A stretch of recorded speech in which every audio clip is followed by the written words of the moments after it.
Mana hikmatlaridan bittasi.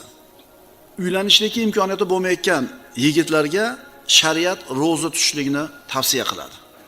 Chunki mana shu shahvatni sindirishlik, nafsni jilolashlikka eng kuchli qurollardan bittasi. Bir inson bir narsani xohlayapti, unga imkoniyati yo'q.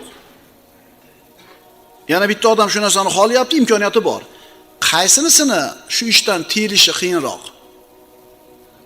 Ana endi siz bilan biz imkoniyatimiz bo'lib turib yemay ichmayotganligimiz nafsimizni tarbiyalashlikka, nafsimizni jilovlashlikka siz bilan bizga zo'r fursat bo'ladi.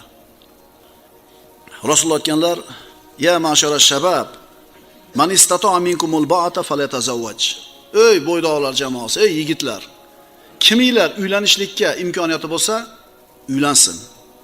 "Va man lam yastati' fa alayhi bis-sawm fa innahu lahu bija'un."